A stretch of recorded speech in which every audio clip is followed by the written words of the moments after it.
አፍቃሪው ንጉሥ የታላላቅ ሰዎች እውነተኛ የፍቅር ታሪክ ከሚለው መጽሐፍ የተወሰደ። ተርጓሚ ሰለሞን ኃይለማርያም። አፍቃሪው ንጉሥ ሚያዝያ 1987 በጄኔቫ ስዊዘርላንድ በአንዲት አነስተኛ አዳራሽ ውስጥ 300 ሰዎች ተሰባስበው ነበር። ከተሰበሰቡት ውስጥ ፕሬዝዳንቶች፣ ንጉሶች፣ ዝነኛ የፊልም ተዋናያንና ሚሊዮነሮች ይገኙበታል። እነዚህ ሰዎች ከዓለም አራቱም ማዕዘናት ከምስራቅ፣ ከምዕራብ፣ ከደቡብ፣ ከሰሜን የመጡ ልዩ ልዩ ቋንቋ ተናጋሪዎች ነበሩ። ይሁንና ሁሉም የፈለጉት አንድ ነገር ነበር፤ ጥቂት ጌጣጌጦችን መግዛት። ጌጣጌጦቹ ኤድዋርድ የተባለ ሰው ዋሊስ ለተባለች ሴት በስጦታ ያበረከተላት ነበሩ። ለአንድ የወርቅ ቀለበት ወይዘሮ ናሚክ የተባሉ ጃፓናዊት 105,000 የአሜሪካን ዶላር ከፈሉ። ለምንድን ነው ይህን ያህል ገንዘብ የምትከፊው? አሁን ከከፈልሽው በግማሽ ዋጋ ቶኪዮ ውስጥ የወርቅ ቀለበት መግዛት ትችይ አልነበረምን? የሚል ጥያቄ ከጓደኛቸው ቀረበላቸው። እሳቸውም የገዛሁበት ምክንያት ዋሊስና ኤድዋርድ ለኔ ልዩ በመሆናቸው ነው። ዋሊስንና ኤድዋርድን አይቻቸው አላውቅም። ይህንን ቀለበት ግን እስከ ሕይወቴ ፍጻሜ አኖረዋለሁ ሲሉ መልስ ሰጡ። በሚቀጥሉት ጥቂት ሰዓታት ጄኔቫ በምትገኘው በዚያች አነስተኛ አዳራሽ ውስጥ ጌጣጌጦቹ በ50 ሚሊዮን የአሜሪካን ዶላር ተሸጡ። ታዲያ ዋሊስ ማነች? ኤድዋርድስ ማን ነው? የፍቅር ታሪካቸው ልዩ የሆነው ስለምንድን ነው? ከመጀመሪያው እንጀምር። ብቸኛው ሕፃን ልዑል ኤድዋርድ 1894 ተወለደ። አባቱ ንጉሥ ጆርጅ አምስተኛ ሕፃናትን የማይወዱ ረጅምና ረጋ ያሉ ሰው ነበሩ። አንድ ጊዜ ስለ ኤድዋርድ ለምንድነው ኤድዋርድ ያለማቋረጥ የሚናገረው? በጣም ለፍላፊ ልጅ ነው በማለት ስሜታቸውን አውጥተዋል። እናቱ ንግሥት ሜሪም በንጉሡ አባባል መስማማታቸውን ኤድዋርድ ደስተኛ ሆነ አልሆነ የሚያሳስብ ጉዳይ አይደለም፣ ልጁ ግን ዝምተኛና ጠንካራ መሆን ይገባዋል ሲሉ ገልጸዋል። ይህ ቤተሰብ የሚኖረው 600 ክፍሎች ባሉት በበኪንግሃም ቤተ መንግሥት ነበር። በበኪንግሃም 8 የምግብ መሰብሰቢያዎች፣ 19 የገላ መታጠቢያ ክፍሎች፣ 24 መጸዳጃ ክፍሎች፣ 11 የመመገቢያ ክፍሎች፣ 17 የመኝታ ክፍሎችና 21 ሳሎን ነበሩት። በአንድ ወቅት ኤድዋርድ ስለ ቤተ መንግሥቱ እንዲህ ብሎ ነበር። በኪንግሃም ቤተ መንግሥት ትልቅ ከመሆኑ የተነሳ አንዳንድ ሰዎች ተደነጋግረው የሚገቡበት ይጠፋቸው ነበር። አንድ ቀን ማታ ከአባቴና ከእናቴ ጋር በመመገቢያ ክፍል ተቀምጠን እራታችንን ብንጠብቅ ሳይመጣልን ቀረ። ከ20 ደቂቃዎች በኋላ አባቴ በጣም ስለተናደደ ተነስቶ ወደ ምግብ ማብሰያ ቤት ሄደና ምግብ አብሳዩ የታለ እራታችን በማለት ጮኸባቸው። ክቡር ጌታዬ፣ እራታችሁን ከ15 ደቂቃ በፊት ልኬያለሁ፣ እስካሁን አልደረሰም ማለት ነው በማለት ምግብ አብሳዩ መለሰ።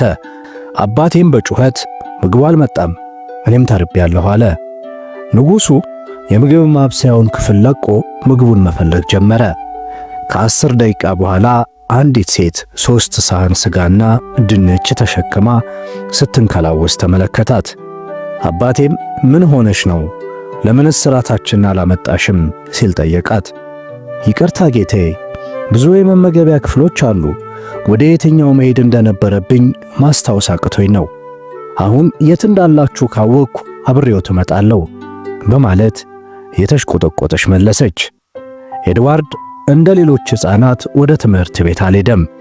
በበኪንግሃም ቤተ መንግሥት ውስጥ ልዩ የመማሪያ ክፍል ተዘጋጅቶለት ነበር። ኤድዋርድ ስለ ትምህርቱ እንዲህ በማለት ገልጿል። አስተማሪ ሚስተር ሃንሰን ቀጭን ሰው ነው። በፍጹም ስቆ አያውቅም። አፍንጫው በጣም ቀይ ነው።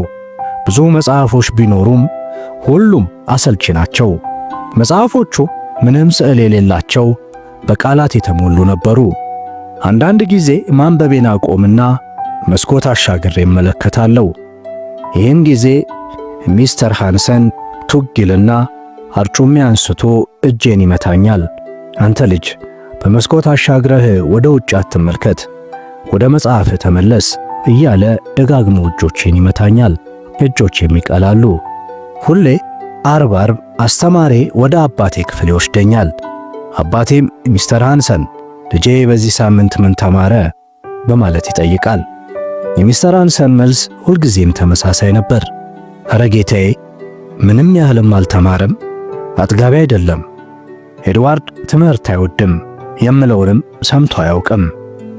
ሚስተር ሃንሰን ከአባቴ ክፍል ሲወጣ አባቴ በእኔ ተናዶ አንተ ልጅ ምንድነው ችግርህ? ደደብነህ? ለምንድነው ትምህርት የማይገባ ሲልም በብሽቀት ጠየቀኝ። እኔም ትምህርቱ አሰልቺ ነው፣ በዚህ ላይ ሚስተር ሃንሰን ይመታኛል በማለት መለስኩ። ያንተ ነገር ሊገባኝ አልቻለም። ግራ የምታጋባ ደካማ ልጅ ነህ ኤድዋርድ።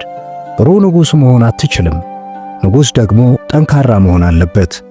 አሁን ወደ ክፍል ሂድና እስከ ጠዋት ድረስ ከዚያ እንዳትወጣለኝ። አብዛኛውን ጊዜ ብቻዬን በክፍሌ ውስጥ በመሆን አሳልፋለሁ። ከእኩዮቼ ጋር ተጫውቼ አላውቅም።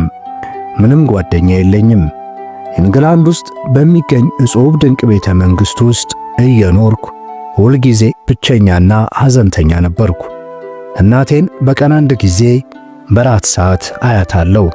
አባቴን ደግሞ በሳምንት 3 ወይም 4 አየዋለሁ። ሆኖም አንዳቸውም ፍቅር ለግሰውኝ አያውቁም። እፈራቸዋለሁ። የምሠራውን ሁሉ ስህተት አድርገው ያዩታል። የዌልሱ ልዑል በ1911 በጸደይ ወራት ንጉሥ ጆርጅ ኤድዋርድን ወደ ክፍላቸው ጠሩት። በሚቀጥለው ወር የዌልስ ልዑል ትሆናለህ። በክብረ በዓሉ ላይ የምትለብሳቸውን ልብሶች እነኚህ ናቸው አሉት። ንጉሡ አንድ አነስተኛ ቁም ሳጥን ሲከፍቱ ኤድዋርድ ማልቀስ ጀመረ። እንዴ አባዬ፣ እኔ እኮ አሁን 16 ዓመቴ ነው። የለሰለሰ ጫማና ቀሚስ አላደርግም። ይህንን ባደርግ ሴት እመስላለሁ። ለምን እንደ ሌሎቹ ወንዶች አልለብስም አለ። ምክንያቱም አንተ የተለየህ ነህ፣ አንድ ቀን ንጉሥ ትሆናለህ ሲሉ አባቱ መለሱለት። ኤድዋርድ ለ2 ቀናት ሲያለቅስ ቢቆይም ምንም ማድረግ አልቻለም። እናም ጁን 10 ቀን 1911 መላ ቤተሰቡ በተገኘበት በሰሜን ዌልስ በሚገኘው ካርናርቨን ካስል ሄዶ ክብረ በዓሉ ተጀመረ። ንጉሡ በኤድዋርድ ራስ ላይ ትንሽዬ የወርቅ ዘውድ ጫኑለት። ሙዚቃውና ዳንሱ ቀጠለ። የተሰበሰበው ሰው መፈንጠስ ጀመረ። አዲሱ የዌልስ ልዑል ዓይኖቹን ጨፈነና ስሜቴ ተረብሿል፣ አሁንስ ወደ ቤታችን መሄድ እንችላለን ብሎ ጠየቀ። ገና ነው፣ ሕዝቡ ሊያይ ይፈልጋል በማለት ንጉሡ መለሱለት። ኤድዋርድ ወደ ሰገነቱ ተጠጋና ወደ ታች የተሰበሰበውን ሰው ሲያይ ይንቀጠቀጥ ጀመር። ፊቱም ፍም መሰለ። ፈገግ በል ኤድዋርድ፣ ደስ ብሎ የለ አሉ ንጉሡ። ከጥቂት ሰዓታት በኋላ ቤተሰቡ ወደ ዊንድሶር ተመለሰ። ውብ ቀን አይደለም አሉ ንግሥት ሜሪ።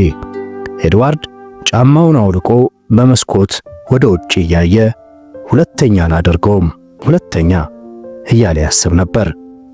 ንጉሣዊው ኮከብ በኦክስፎርድ ዩኒቨርሲቲ 1 ዓመት ከቆየ በኋላ ኤድዋርድ በአንደኛው የዓለም ጦርነት ለመዋጋት ዘመተ። ሁኔታውንም እንዲህ በማለት ገልጾታል። በአንድ ቤት ውስጥ ከ25 ወታደሮች ጋር ነበር የምኖረው። ማታ ስለ ሕይወታችንና ስለ ቤተሰቦቻችን እናወራለን። በጣም ደስ የሚል ነበር። ሀብታም፣ ደሃ፣ ጎረምሳ፣ ሽማግሌ ሳልል በነፃ ከተለያዩ ሰዎች ጋር እነጋገር ነበር። ሆኖም የጦርነትን ሰቆቃና ብካይም አይቻለሁ። አንድ ቀን 1916 ሹፌሬ ሉስ ወደ ተባለ ቤልጂየም የሚገኝ ከተማ ወሰደኝ። ከመኪናው ወረድኩና ወደ አንድ ኮረብታ ጫፍ አቀናው። ከኔ ዝቅ ብሎ ኃይለኛ ውጊያ ይካሄድ ነበር። በጣም አዘንኩ። ከአንድ ሰዓት በኋላ ወደ መኪናዬ ስመለስ ያየሁትን ምንጊዜም አልረሳውም። ሹፌሬ ሞቶ አገኘሁት። እኔ ከሱ እንደተለየው የሆነ ሰው ተኩሶ አንገቱ ላይ መቶት ኖሯል። ጦርነቱ በ1918 ሲያልቅ ኤድዋርድ ወደ በኪንግሃም ቤተ መንግሥት ተመለሰ። አንድ ምሽት ከአባቱ ጋር ገበታ ላይ እያሉ ሀገሮች ለምን እንደሚዋጉ አይገባኝም። ጦርነቱ አልቋል። የተለወጠ ነገር ግን የለም። አሁንም ብዙ ሚሊዮን ረሃብተኞችና ድሆች አሉ። ይህ ልክ አይደለም። አንድ ነገር መደረግ አለበት አለ። ንጉሥ ጆርጅም አስተያየቱን ደህና በማለት ጀመሩና በመቀጠልም እሳት የሞክ ዓለምን ልትቀይር አትችልም። መጓዝ አለብህ። ሰዎችን አግኝታ አነጋግራቸው፣ የሚሉትን አድምጣቸው። ከዚያ በኋላ ንጉሥ በምትሆንበት ጊዜ ዓለምን ከዚህ የተሻለች መኖሪያ ማድረግ ትችላለህ። ኤድዋርድ በ1920 በድጋሚ እንግሊዝን ለቀቀ። በ5 ዓመታት ውስጥ 240,000 ኪሎ ሜትሮችን ተጉዞ 45 አገሮችን ጎበኘ። ህንድን፣ አርጀንቲናን፣ ናይጄሪያን፣ ሜክሲኮን፣ ኒውዚላንድን እንዲሁም ጃፓንን ጎበኘ። ካናዳ ውስጥ ቶሮንቶን ሲጎበኝ 500,000 ሰዎች እሱን ለማየት አደባባይ ወጥተው ነበር። በሄደበት ሁሉ በሺህ የሚቆጠሩ ሰዎች እሱን ለማየት ይጠብቁ ነበር። ኬፕታውን ከ190,000፣ ፓሪስ 300,000፣ ኒውዮርክ 500,000 እንዲሁም ሜልቦርን 750,000 ሰዎች እሱን ለማየት ተሰብስበው ነበር። ኤድዋርድ የመጀመሪያው ንጉሣዊ ኮከብ ነው ማለት ይቻላል። በአሁኑ ጊዜ ደግሞ በዓለም ዝነኛ ሰው ነው። በድሮ ጊዜ ልዑላን ቀዝቃዛና አሰልቺ ነበሩ። ኤድዋርድ ግን ልዩ ነበር። ከመኪናው ወርዶ በጎዳና ላይ ይንሸራሸራል። ሲንሸራሸር በ2 እና 3 ደቂቃ ቆም እያለ የሚያጋጥመውን ሰው ያነጋግራል። ፊቱ በፈገግታ የተሞላ ነው። ሳቂታም ነው። የሺህ ሰዎችን እጆች ይጨብጣል። ኤድዋርድ ወርቃማ ልብ ያለው የሕዝብ ሰው ነው ሲል አንድ ጋዜጣ ጽፏል። ግንኙነት በ1930 የበልግ ወቅት ኤድዋርድ ከጓደኞቹ ከነሰር ጌታ ፈርነስ ጋር አብሮ ለመቆየት ሄደ። የአንድ ንጉሥ ታሪክ በተሰኘ መጽሐፉ ያንን የሳምንት ማለቂያ እንደሚከተለው ገልጾት ነበር። ቅዳሜ አየሩ ብርዳማና ነፋስ የበዛበት ነበር። ኃይለኛ ዝናብ ይጥል ስለነበር ፈረሶቻችንን መጋለብ አልቻልንም። በመሆኑም እቤት ለመቆየትና ከሌዲ ወይዘሮ ፈርነስ ጓደኞች ጋር ከተለመደው ሰዓት ቀደም ብለን ምሳ ለመብላት ወሰንን። በ7 ሰዓት ዋሊስ ከባሏ ጋር ደረሰች። አለባበሷ ያምራል። ፊቷ በፈገግታ የተሞላ ነው። ከሰር ፈርነስ ጋር ለጥቂት ደቂቃ ከተነጋገረች በኋላ ሌዲ ፈርነስ ዋሊስን ወደ እኔ ይዛት መጣች። ልዑል ሆይ እጅግ የምወዳትንና የማፈቅራትን አሜሪካዊቷን ጓደኛዬን ዋሊስ ሲምፕሰንን ተዋወቃት። እንደምናለሽ ሚስ ሲምፕሰን፣ እባክሽን ነይና እዚያ አረፍ በይ አልኳት። ሌዲ ፈርነስ ትታን ስትሄድ እኛም ማውራት ጀመርን። ዋሊስን እንደማያት ጥሩ ስሜት አይሰማትም። አይኗ ቀልቷል። ኃይለኛ ጉንፋን ይዟታል። የኛ የእንግሊዞች ቤት ብዙ ሙቀት የለውም። እንደ አሜሪካኖች አይነት ሙቀት መስጫ መሳሪያ እዚህ የለንም አልኳት። በመካከላችን ረጅም ጸጥታ ሰፈነ። ሚስስ ሲምፕሰን ፊቷን አዙራ ወደ ውጭ ማየት ጀመረች። ከዛም ልዑል ሆይ አስቀየመውኛል አለች። ምን ነው አልኳት። ምክንያቱም ሰው ሁሉ የሚጠይቀኝ ስለኛ አሜሪካውያን የሙቀት ማመንጫ ዘዴ ነው። የዌልስ ልዑል ከዚህ የተሻለ ማራኪ የሆነ ነገር ያወራልኛል ብዬ ነበር የማስበው አለች። ሳቅ የለቀኩት። ምንድነው ነገሩ? ልዑል ጌታዬ፣ ትክክል ያልሆነ ነገር ተናገርኩ እንዴ አለችኝ ዋሊስ። ሳትዋሺኝ እውነቱን ስለነገርሽኝ ነው አልኳት። ታዲያ ይህ ምን ያስቃል? ሁሉም ሰው እውነት አይናገርም? አየሽ፣ አንድ ቀን የእንግሊዝ ንጉሥ እንደምሆን ስለሚያውቁ ሰዎች ይፈሩኛል። ሰማይ ቢጫ ነው ብላቸው አዎ ጌታዬ ትክክል ኖት ይሉኛል። ረቡዕ የሳምንቱ የመጀመሪያ ቀን ነው ብላቸው አዎ ጌታዬ ትክክል ኖት ይሉኛል።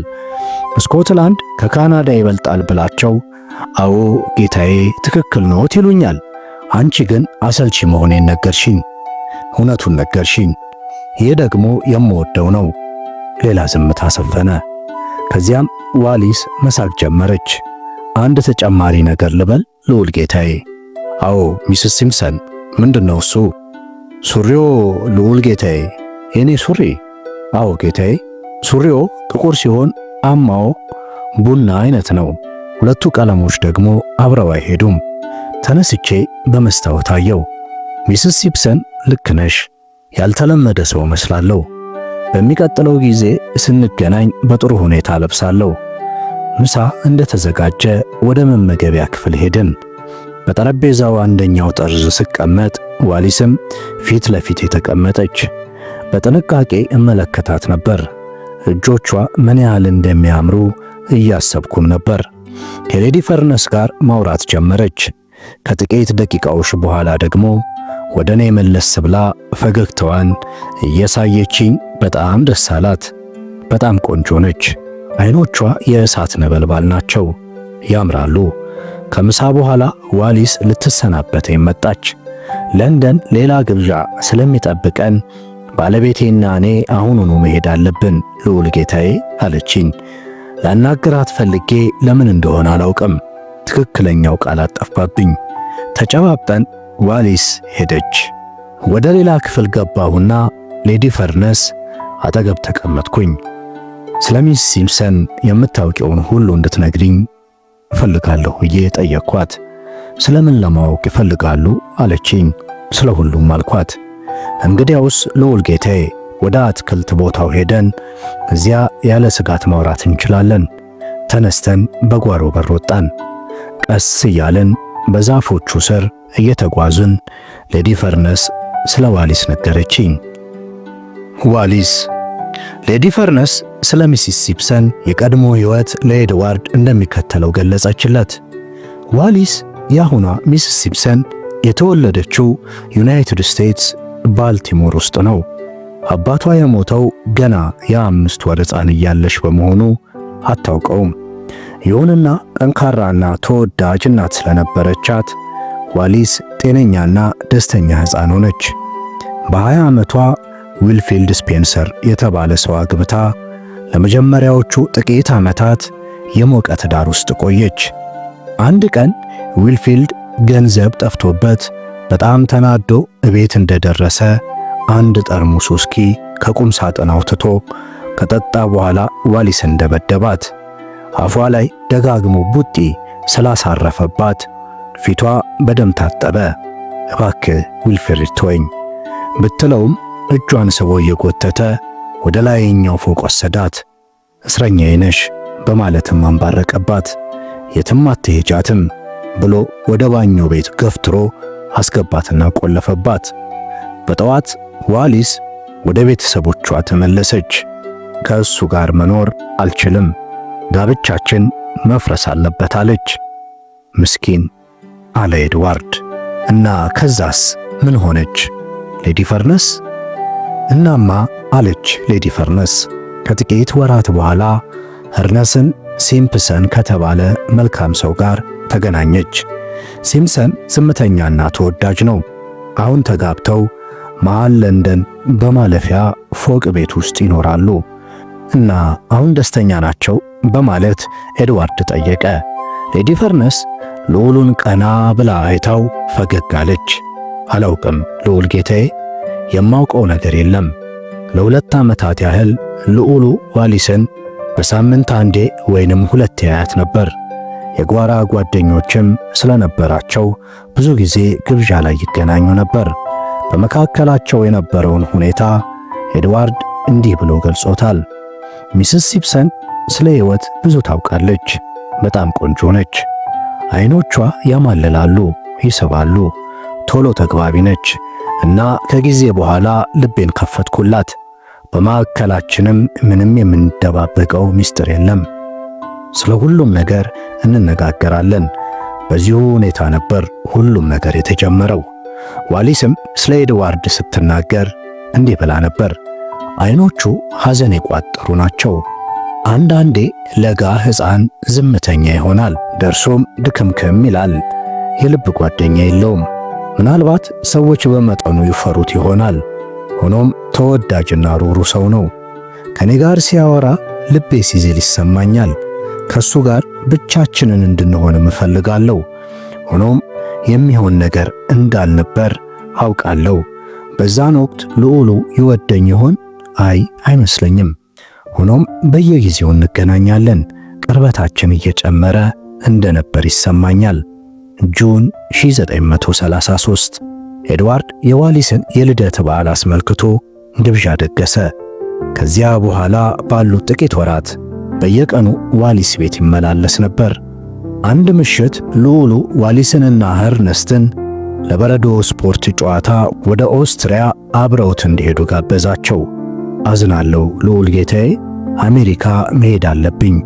ምናልባት ዋሊስና ክስቷ አብረው ሊሄዱ ይችላሉ አለ ሚስተር ሲምፕሰን። ዋሊስ ወደ ኋላ ላይ ስትጽፍ እንዲህ ብላለች። ወደ ኪዝቡል ስንሄድ እንደ ጓደኞች ነበርን።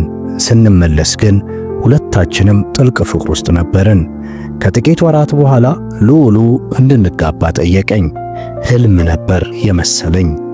ንጉሡ ሞተው። ረጅም ዕድሜ ለንጉሡ።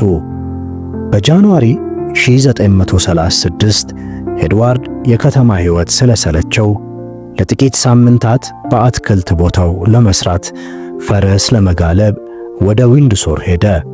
ብዙም ሳይቆይ አንድ ቀን ከሰዓት በኋላ ከንግሥት ሜሪ ስልክ ተደወለለት። ኤድዋርድ፣ አባትህ በጠና ታሟል፣ እያጣጣረ ነው፣ በፍጥነት መመለስ አለብህ ተባለ። ኤድዋርድ እንደደረሰ በቀጥታ አባቱ ክፍል ገባ። ወደ አልጋውም ተጠግቶ የአባቱን የገረጣ ፊት ሳም አደረገው። ንጉሡም ዓይናቸውን ገለጡና ፈገግ አሉ።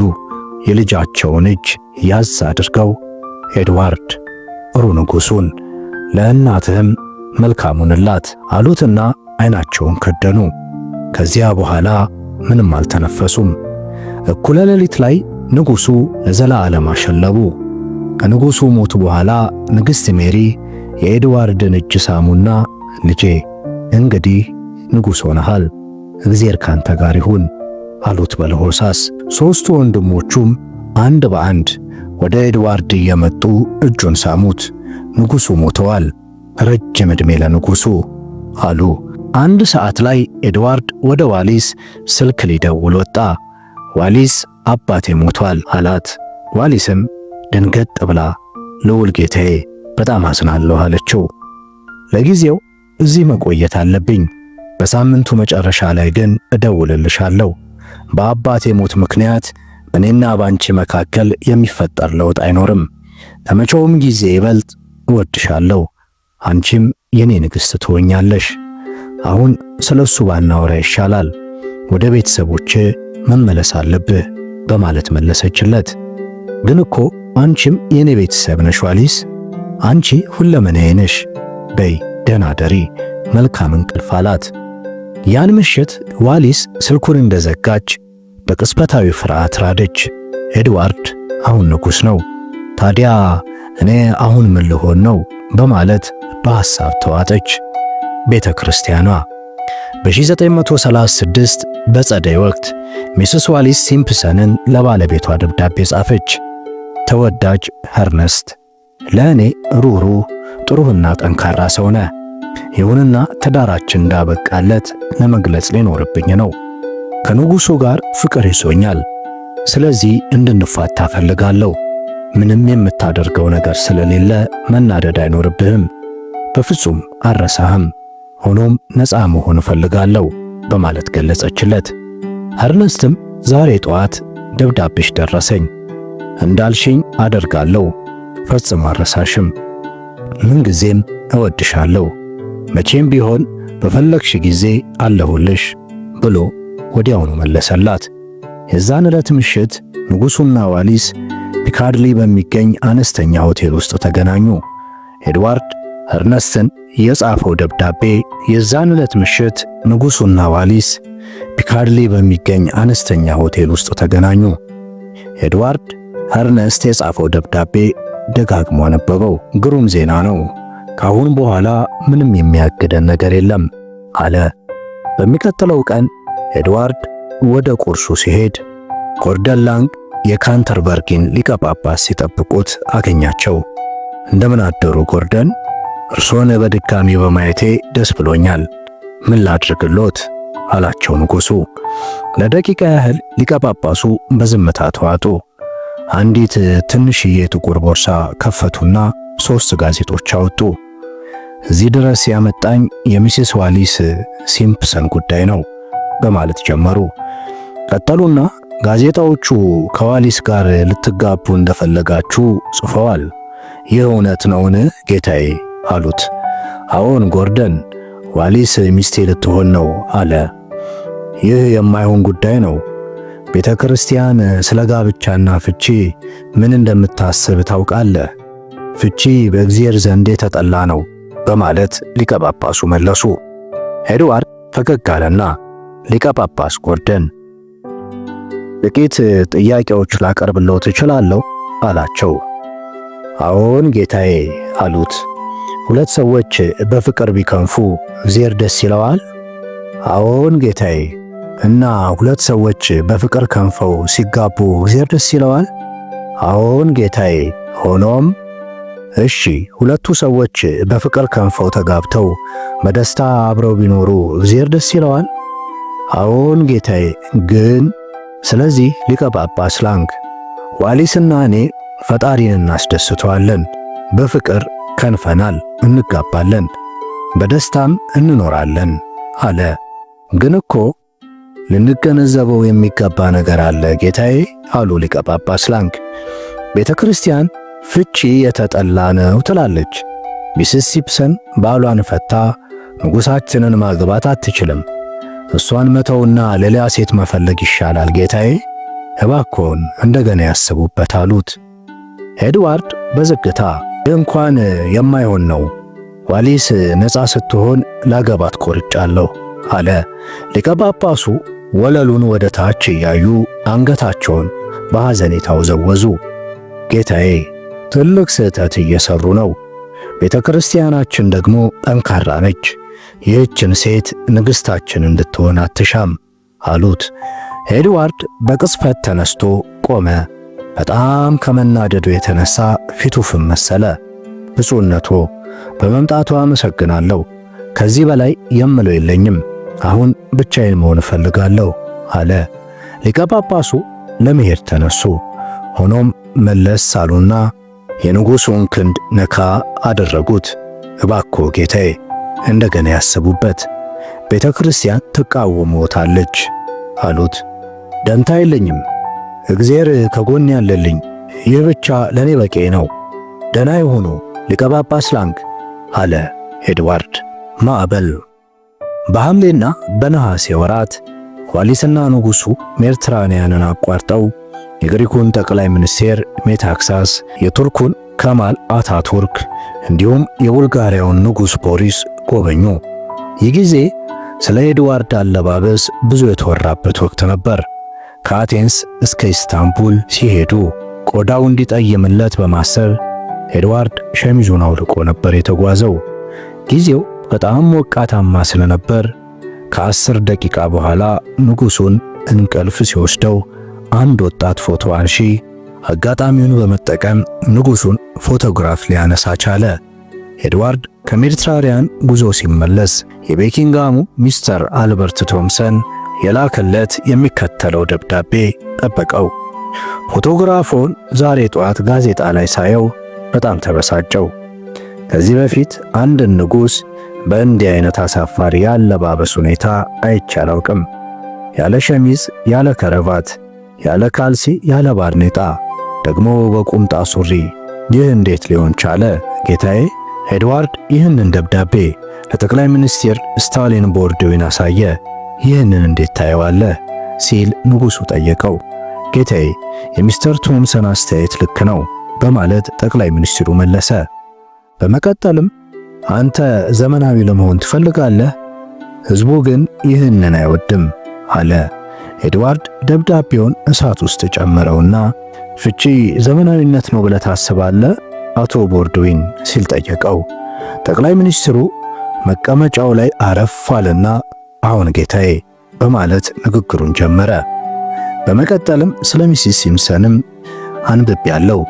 በሕይወት ያሉ 2 ባሎች አሏት። ይህ ምን ማለት እንደሆነ መገንዘብ ይኖርብዎታል። እሷ ንጉሥ ማግባት አትችልም አለ።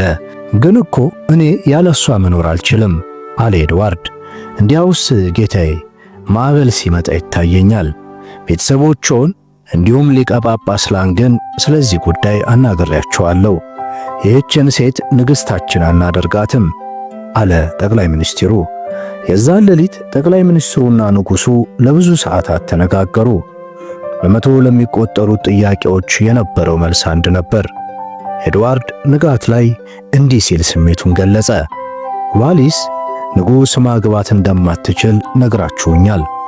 እናም ላደርግ የምችለው ነገር ቢኖር ዘውዱን ለወንድሜ ሰጥቼ እንግሊዝን መልቀቅ ነው።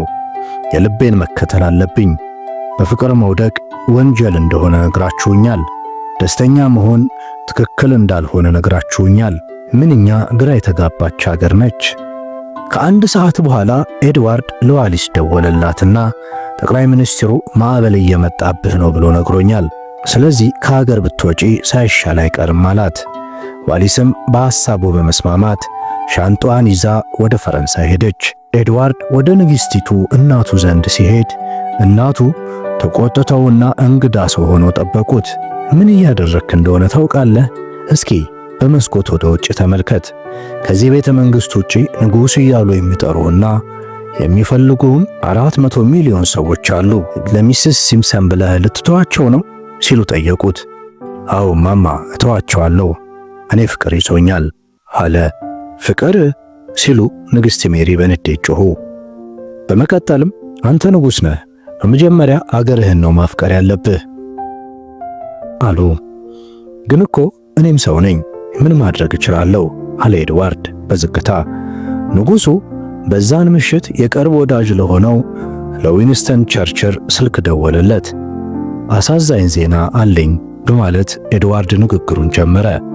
ባለፈው ምሽት ከሚስተር ቦርድዊን ጋር ስንወያይ ነበር። በሚቀጥለው ሳምንት ለመጓዝ ወስኛለሁ አለ። ለእረፍት ነው ጌታዬ ሲል ቸርችል ጠየቀ።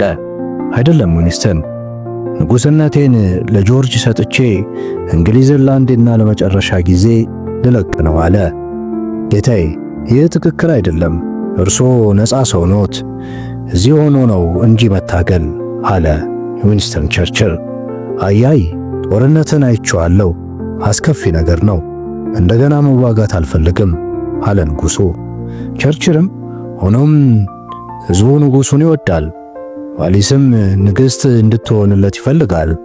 ምናልባት እንዳልከው ሊሆን ይችላል። ነገር ግን ዋሊስ ንግሥት መሆን አትችልም። ጠላቶቿ ከኔ ይልቅ ኃያላን ናቸው። እኔ አንድ መርከበኛ ስሆን ነፋሱ ሲያየል ባህሩ ይናወጽና ጀልባዬን ይነጥቀኛል በማለት ኤድዋርድ መለሰ። የወደድኳት ሴት። ከጥቂት ቀናት በኋላ ቸርችል ኤድዋርድን ለማየት ወደ በኪንግሃም ቤተ መንግሥት መጣ። በመጀመሪያ ንጉሡ በእርጋታ ተቀምጦ ነበር። ዛሬ በኢንግላንድ የማሳልፈው የመጨረሻ ሌሊት ነው። ዊንስተን ይህችን አገር ወዳታለሁ። ዘመናዊ ደግ ንጉሥ ለመሆን ፈልጌ ነበር። ዓለምን ለመቀየር ፈልጌ ነበር፣ ግን አላንቀሳቀስ አሉኝ።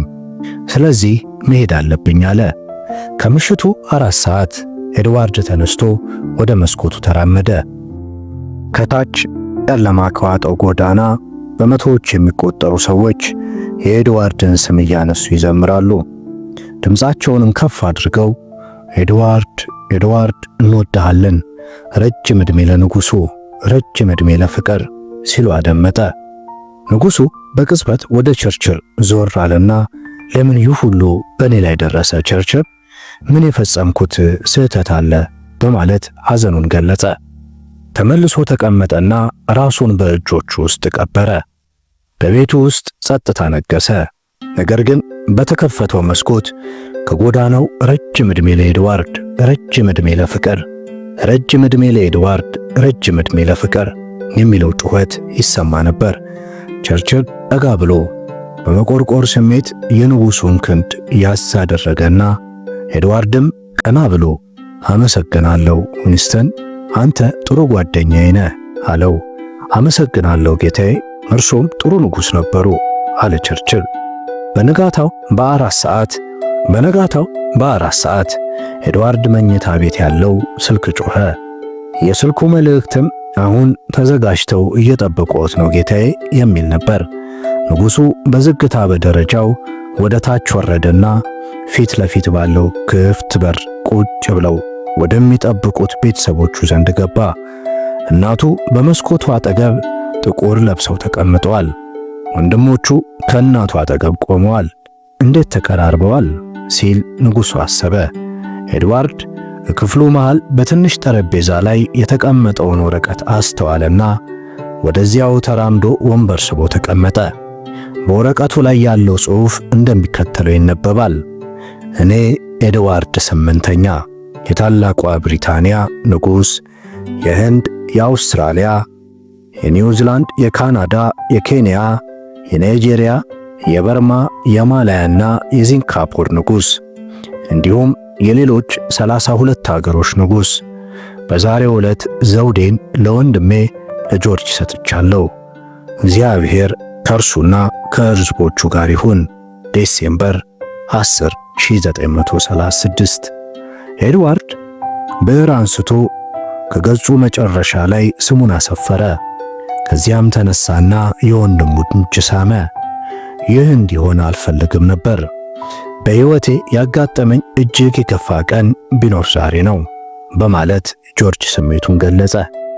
ኤድዋርድ ወደ እናቱ መራመድ ሲጀምር እናትየው ከመሰነባበታችን በፊት ልናገረው የሚፈልገው ነገር አለ አሉ። ልጄ፣ ያንተ ነገር በፍጹም ሊገባኝ አልቻለም። ዛሬ ጠዋት ንጉሥ ነበርክ፣ ዛሬ ማታ ይኸው እንደ ሌባ ብቻህን አዝነህና በፍርሃት ተውጠህ እንግሊዝን ለቀህ ልትፈረጥጥ ነው። ነፃ ነኝ ብለህ ታስብ ይሆናል፣ ነገር ግን ነፃ አይደለህም። ነፃ መሆን አትችልም። እያንዳንዱ ሰው ቤተሰቡን ይፈልጋል፣ ቤቱን ይፈልጋል። ዛሬ ማታ ይህን ሁሉ ጸጋ ታጣለህ። እኔ ወድሃለሁ። እናትነቴን ምንም የሚቀይረው ነገር የለም። ይህችን ሴት የምታገባት ከሆነ ግን ልቤን ትሰብረዋለህ። በጣም ያሳዝናል። አሁን ሂድ አሉ። ኤድዋርድ የንግሥት ሜሪን እጅ ሳመና ፊቱን አዙሮ ወጣ።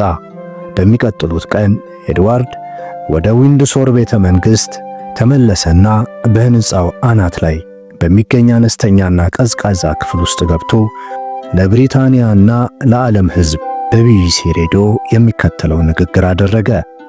በዚህች ሌሊት ለመጀመሪያ ጊዜ ለእናንተ የምተነፍሳቸው ጥቂት ቃላት አሉኝ። ትላንትና ዘውዴን ለወንድሜ ጆርጅ ሰጥቻለሁ። በቅርቡ ይህን አገር ለቅቄ ወደ ፈረንሳይ ስለምጓዝ ከእንግዲህ ንጉሣችሁ ጆርጅ ይሆናል። ከምወዳት ሴት ተለይቼ መኖር አልችልም። ልቤ ከዋሊስ ጋር ነው። ምን እንደሚደርስብኝ አላውቅም። ምናልባት እንግሊዝን እስከ መጨረሻ አላያት ይሆናል። ዛሬ ሌሊት ባህር ተሻግሬ አገሬን ለቅቄ ስሄድ ግን በመንፈሳችሁ እንድትከተሉኝ እጠይቃለሁ። እግዚአብሔር ከእናንተ ጋር ይሁን። ረጅም ዕድሜ ለንጉሥ ጆርጅ በማለት ንግግሩን አጠቃለለ። ኤድዋርድ የዊንድሶር ቤተ መንግሥትን ለቆ አንድ ረጅም ጥቁር መኪና ውስጥ ሲገባ እኩለ ሌሊት ሆኖ ነበር። መዝነብም ጀምሯል። በተቻለ ፍጥነት ከዚህ ስፍራ ይዘኸኝ ውጣ ሲል ኤድዋርድ ሹፌሩን አዘዘ። መኪናዋ በዝናባማው ጨለማ ተዋጠች። ሹፌሩም በተራው ምን አይነት ሌሊት ነው? ሰማዩም እያለቀሰ ይመስለኛል ጌታዬ ሲል ተናገረ። ከሌሊቱ 7 ሰዓት ፖርትስማውዝ ደረሱና ኤድዋርድ ከመኪናው ሲወርድ ንጉሡ ይኸውና የሚል ድምፅ ሰማ። ኤድዋርድ ቆም ብሎ የተንጣለለውን ባህር አሻግሮ ሲመለከት ገጽታው ላይ ስስ ደብዛዛና ቀዝቃዛ ፈገግታ ይታይ ነበር። በዚህም ጊዜ ንጉሥ፣ አይ እኔ ንጉሥ አይደለሁም፣ እኔ በፍቅር ውስጥ ያለ አንድ ሰው ነኝ አለ። ከዛም ተመልሶ በጨለማ ውስጥ ወደ መርከቡ ተራመደ። ሰርጉ። በማግስቱ ኤድዋርድ ብሎኝ ሆኖ ለዋሊስ ስልክ ደወለላት። በሬዲዮ የተናገርኩትን ሰማሽ ሲል ጠየቃት። አሁን ሰምቻለሁ አለች። እና ምን ተሰማሽ? ብቻዬን ክፍሌ ተቀምጬ ነበር። ንግግርን ስሰማ በጣም አዘንኩ። ራሴን ልገታው ባለመቻሌ አይኖቼን በእጆቼ ሸፍኜ ተንሰቅስቄ ያነባው። ኤድዋርድ ለኔ ስትል ሁሉን ነገር እርግፍ አድርገህ ተውከው። በጣም እወድሃለሁ። በዓለም ላይ የመጨረሻው ደስተኛ ሰውም ትሆናለህ አለችው። አሁንም ቢሆን በጣም ደስተኛ ነኝ። በሕይወቴ ውስጥ ዋነኛውና ትልቁ ነገር ያንቺ ፍቅር ብቻ ነው አላት። ከ6 ወራት በኋላ ጁን 3 1937 ኤድዋርድ ዋሊስ ሲምፕሰንን በሰርግ አገባት። በሰርጉ ዕለት አንድም የንጉሣዊ ቤተሰብ አባል አልተገኘም ነበር።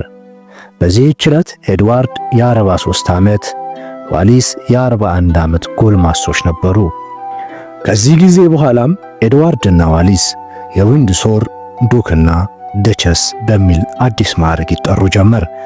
ከጥቂት ሳምንታት በኋላ ኤድዋርድ ለወንድሙ ለንጉሥ ጆርጅ እንዲህ ሲል ደብዳቤ ጻፈለት። በሰርጌ ላይ ያለመገኘትህ አስገርሞኛል። ዋሊስ እንደሆነች አሁን ሚስቴ ሆናለች። ይህንን ምንም የሚቀይረው ነገር የለም። እንደምታውቀው ፓሪስ ውስጥ መኖሪያ ቤት አለን። ነገር ግን ፈረንሳይ ሀገር አይደለችም። ስለዚህ ዋሊስን ከጎኔ አድርጌ ዊንድሶር እንደገና መኖር እፈልጋለሁ። ንጉሥ ጆርጅም ኤድዋርድ በጣም አዝናለሁ። ስለዚህ ሴት ምን አይነት ስሜት እንዳለኝ ታውቃለህ?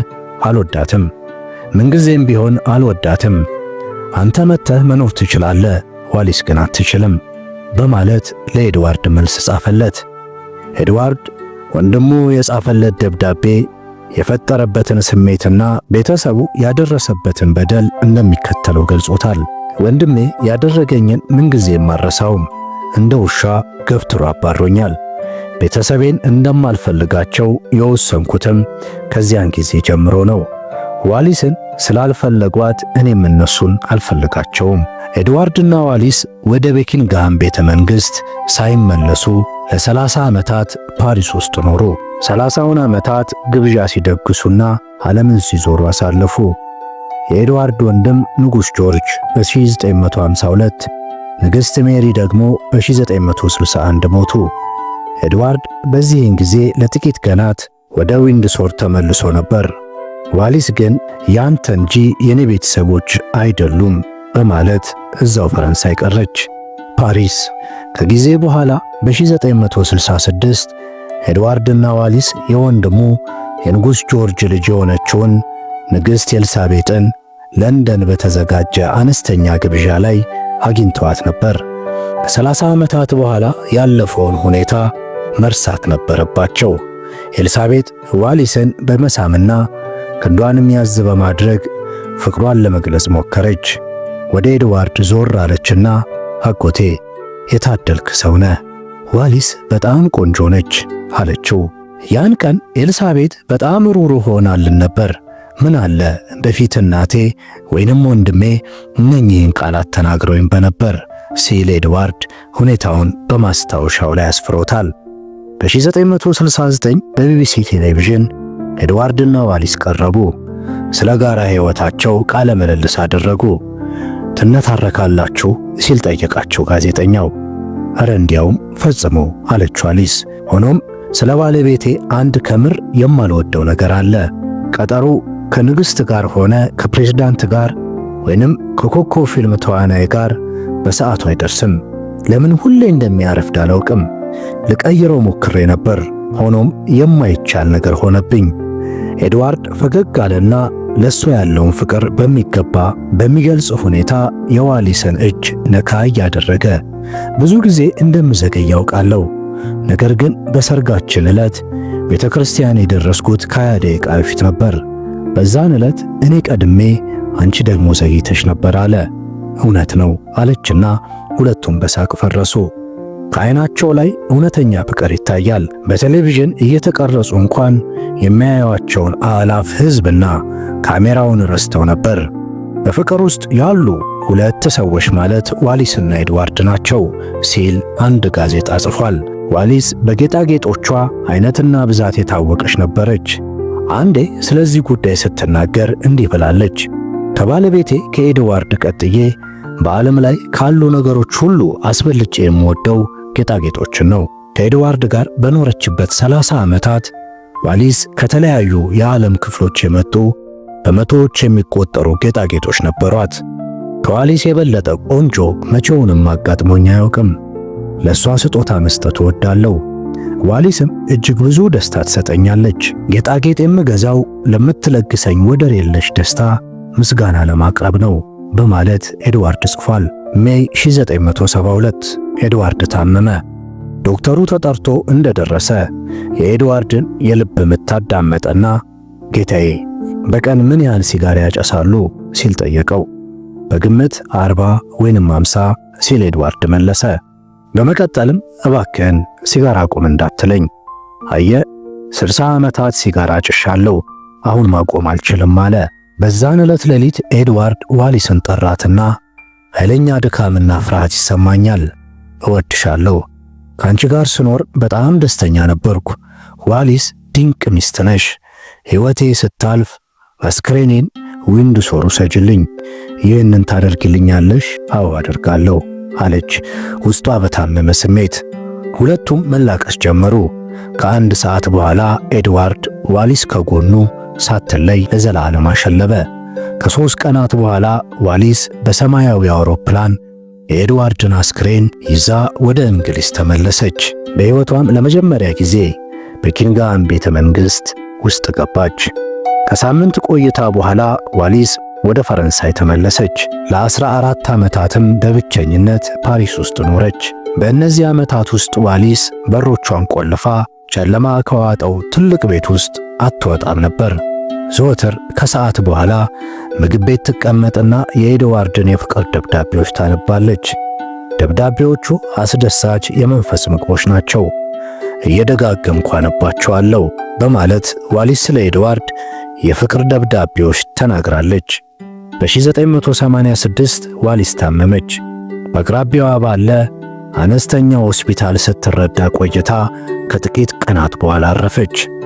አንድ ጊዜ ስትጽፍ ያለ ኤድዋርድ ሕይወቴ ባዶ ነው ብላ ነበር። ኤድዋርድና ዋሊስ በሕይወት ዘመናቸው ብሪታንያ ውስጥ መኖር አልቻሉም ነበር። እነሆ በሞታቸው ጊዜ እዚህ አብረው ተቀበሩ። ይህ እንግዳ ነገር ነው በማለት አንድ ጋዜጣ ጽፏል። ረጅም ዕድሜ ለፍቅር። ኤድዋርድ ከመሞቱ 2 ዓመታት በፊት በ1970 እንዲህ ብሎ ነበር። አንዳንድ ሰዎች ዘውዴን መልቀቅ ትክክል አይደለም ብለው ያስባሉ። እነዚህ ሰዎች እውነተኛ ፍቅር ምን እንደሆነ የማያውቁ ናቸው። ልጅ በነበርኩ ጊዜ በኪንግሃም ቤተ መንግሥት ውስጥ ኖሬያለሁ። የምፈልገውን ነገር ሁሉ አገኝ ነበር። ይሁንና ደስተኛ አልነበርኩም፣ ምክንያቱም ልቤ ባዶ ነበርና ነው። ዋሊስን ሳገኝ ሁሉም ነገር ተለወጠ። እዚህ የሕይወቴን ግማሽ የኖርኩት የቆንጆዎች ቆንጆ ከሆነችው ሴት ጋር ነው። ዋሊስ ለእኔ ሁሉም ነገር ናት።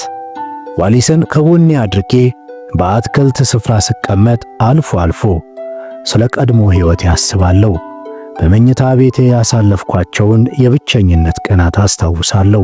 አስተማሪ በአርጩሜ ሲቀጠቅጠኝ ትዝ ይለኛል። በዓለም ላይ ያደረግኳቸው ጉዞዎችና ጦርነት ቁልጭ ብለው ይታዩኛል። ከዛም ከመስኮቴ በታች ረጅም ዕድሜ ለፍቅር እያሉ ሲጮኹ የነበሩትን በርካታ ሰዎች አስታውሳለሁ። ለንደን በቆየሁበት የመጨረሻው ሌሊት ከዊንስተን ቸርችል ጋር ተነጋግሬ ነበር። በንግግራችን መሃል ጌታዬ፣ እኔ እንደማስበው በሕይወት ውስጥ ተወዳዳሪ የሌለው ነገር ቢኖር ነፃ መሆን ነው ብሎ ነበር። ይህንን ንግግር በፍጹም አልረሳውም። አሁን ከብዙ ዓመታት በኋላ ምን ለማለት እንደፈለገ ትርጉሙ ገባኝ። ደስታን አትገዛም፣ ፍቅርንም መግዛት አትችልም። በዓለም ላይ ከልብ እንደመደሰት ያለ እጹብ ድንቅ ነገር የለም። ዕድለኛ ሰው ነኝ። ፈጣሪ ሆይ ዋሊስን ስለሰጠኸኝ አመሰግናለሁ። ረጅም ዕድሜ ለፍቅር። የአፍቃሪው ንጉሥ የኤድዋርድ የፍቅርና የሕይወት ታሪኩ ይህን ይመስል ነበር። ሰብስክራይብ፣ ላይክ ኤንድ ሼር በማድረግ ቻናላችንን ያግዙን። እናመሰግናለን።